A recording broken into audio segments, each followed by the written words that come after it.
दोस्तों, आज विशाखापट्टनम में जो कुछ हुआ वो सिर्फ एक मैच नहीं था, बल्कि ऑस्ट्रेलिया के घमंड को तोड़ देने वाला तूफान था। स्मृति मांधना ने एक ऐसा रिकॉर्ड तोड़ दिया जो क्रिकेट के इतिहास में हमेशा याद रखा जाएगा। एलिसा हिली की धमाकेदार सेंचुरी के बावजूद मैच का क्लाइमैक्स इतना रोमांचक था कि आखिरी 18 ओवर तक किसी को पता नहीं था कि कौन जीतेगा और कौन हारेगा। आईसीसी वुमेन्स वर्ल्ड कप 2025 के मैच नंबर 13 में भारतीय महिला टीम ने ऐसा प्रदर्शन किया कि पूरी दुनिया हैरान रह गई। असल में ये मुकाबला सिर्फ एक मैच नहीं था, बल्कि भारत और ऑस्ट्रेलिया की पुरानी राइवलरी का अगला चैप्टर था। विशाखापट्टनम क्रिकेट स्टेडियम में जब दोनों टीमें आमने सामने आईं, तो सभी को पता था कि आज कुछ बड़ा होने वाला है।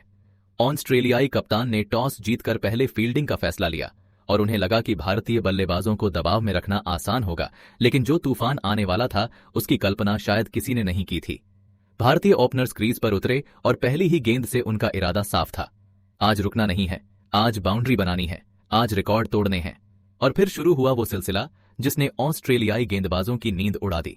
स्मृति मांधना और प्रतीका रावल ने पावर प्ले से ही ऐसी आतिशी बल्लेबाजी शुरू की कि गेंदबाज सोच में पड़ गए कि आखिर हो क्या रहा है। हर गेंद पर शॉट, हर ओवर में बाउंड्री और स्कोरबोर्ड पर रन लगातार बढ़ते जा रहे थे। दोनों ओपनर्स के बीच की केमिस्ट्री देखने लायक थी। प्रतीका ने शुरुआत में डिफेंसिव शॉट्स खेलकर अपनी पारी को सेट किया और फिर धीरे धीरे आक्रामक होती गईं, जबकि स्मृति मांधना पहली ही गेंद से फुल फायर मोड में थीं। फिर आया वो पल जिसने इतिहास में जगह बना ली।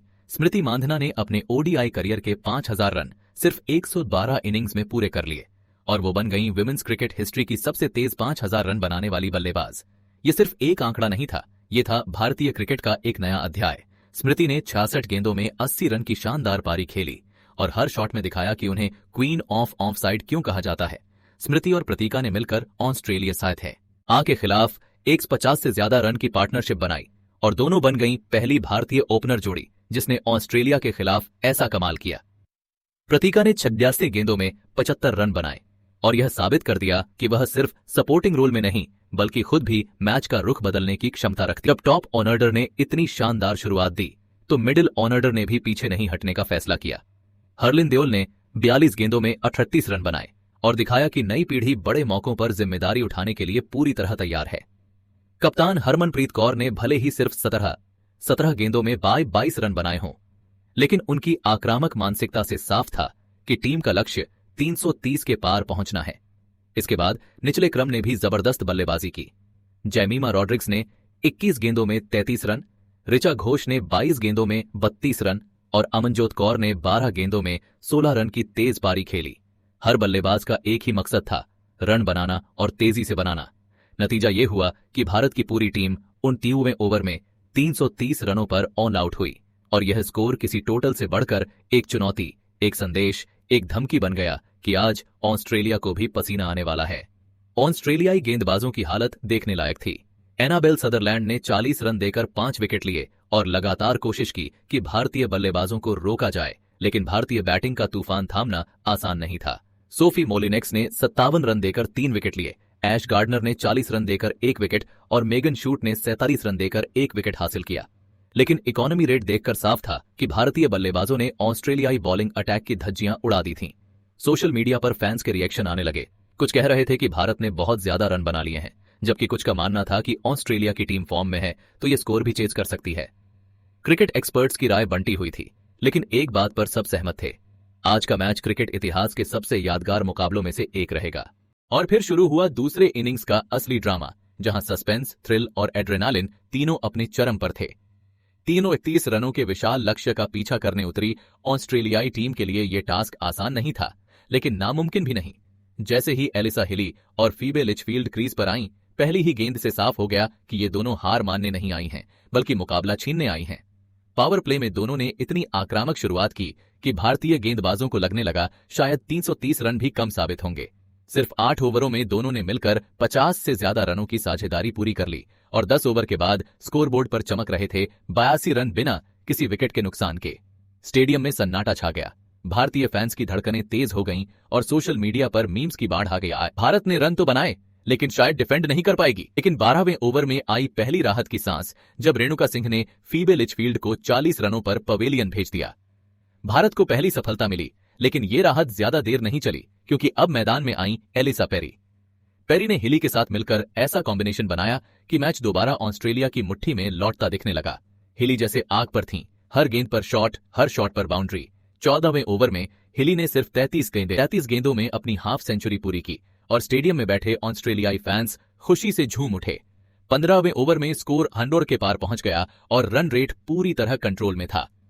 21वें ओवर में हिली और पेरी ने 50+ की पार्टनरशिप पूरी कर ली। 24वें ओवर तक स्कोर 150 पार चला गया और भारतीय टीम मैनेजमेंट के चेहरों पर चिंता साफ झलकने लगी। कप्तान हरमनप्रीत ने बॉलिंग में बदलाव किए, फील्ड प्लेसमेंट बदले, लेकिन हिली और पेरी की जोड़ी को रोकना लगभग नामुमकिन लग रहा था। मगर क्रिकेट का असली मजा ही इसमें है, जब लगता है सब खत्म हो गया, तभी कुछ ऐसा होता है जो पूरे गेम को पलट देता है। 30वें ओवर में अचानक एलिसा पेरी इंजरी की वजह से 32 रन पर रिटायर्ड हर्ट हो गईं और ऑस्ट्रेलिया को लगा बड़ा झटका। पेरी का जाना सिर्फ एक विकेट का नुकसान नहीं था, बल्कि मोमी का थे। एंटम टूट गया था और यही पल था जब भारत ने मैच में वापसी की पहली सीढ़ी चढ़ी। भारतीय गेंदबाजों ने मौके का पूरा फायदा उठाया। 27वें ओवर में बेथ मूनी सिर्फ 4 रन बनाकर आउट हो गईं और फिर 28वें ओवर में रेणुका सिंह ठर्नी ने एनाबेल सदरलैंड को गोल्डन डक पर बोल्ड कर दिया। देखते ही देखते ऑस्ट्रेलिया, जो कुछ देर पहले पूरी कमांड में दिख रही थी, अब दबाव में आ गई। 30 ओवर के बाद स्कोर था 186 रन 3 विकेट के नुकसान पर और अब सारा भार एलिसा हिली के कंधों पर आ गया था। हिली ने ठान लिया था कि वो किसी भी कीमत पर हार नहीं मानेंगी। उन्होंने 31वें ओवर में सिर्फ 84 गेंदों पर अपनी शानदार सेंचुरी पूरी की। स्टेडियम तालियों से गूंज उठा, क्योंकि ये पारी सिर्फ शानदार नहीं बल्कि मैच विनिंग लग रही थी। 31 ओवर के बाद स्कोर था 202 रन 3 विकेट पर और अब आखिरी 18 ओवर में चाहिए थे 128 रन, यानी हर ओवर में करीब 7 रन। कैलकुलेशन के हिसाब से मैच अभी भी ऑस्ट्रेलिया के पक्ष में झुका हुआ था। हिली सेट थीं, विकेट हाथ में थे और जीत करीब लग रही थी। भारतीय फैंस की उम्मीदें धीरे धीरे टूटने लगीं। कुछ दर्शक तो स्टेडियम से निकलने की तैयारी करने लगे। लेकिन क्रिकेट में एक बात हमेशा याद रखनी चाहिए, जब तक आखिरी गेंद नहीं फेंकी जाती तब तक कुछ भी तय नहीं होता। अब पूरा सवाल यही था कि क्या भारतीय गेंदबाज इन आखिरी 18 ओवरों में चमत्कार कर पाएंगे या फिर हिली का तूफान भारत के सपनों को उड़ा देगा। मैच का क्लाइमैक्स इतना रोमांचक था कि हर बॉल पर दर्शकों की धड़कनें थम जाती थीं, हर रन पर स्टेडियम गूंज उठता था और हर विकेट के साथ पूरा मैच करवट ले लेता था। यह मुकाबला सिर्फ क्रिकेट नहीं था, यह था जज्बा, जुनून और इमोशन का संगम। यही वो पल थे जो साबित करते हैं कि विमेंस क्रिकेट अब सिर्फ खेल नहीं बल्कि एक दिल धड़काने वाली कहानी बन चुका है। तो दोस्तों, कमेंट सेक्शन में बताइए, आपको क्या लगता है, आईसीसी विमेंस वर्ल्ड कप 2025 का खिताब कौन जीतेगा, भारत या ऑस्ट्रेलिया? और अगर आपको ऐसी ही धमाकेदार क्रिकेट कवरेज चाहिए तो चैनल को सब्सक्राइब करना मत भूलना, क्योंकि वर्ल्ड कप का असली मजा अभी बाकी है।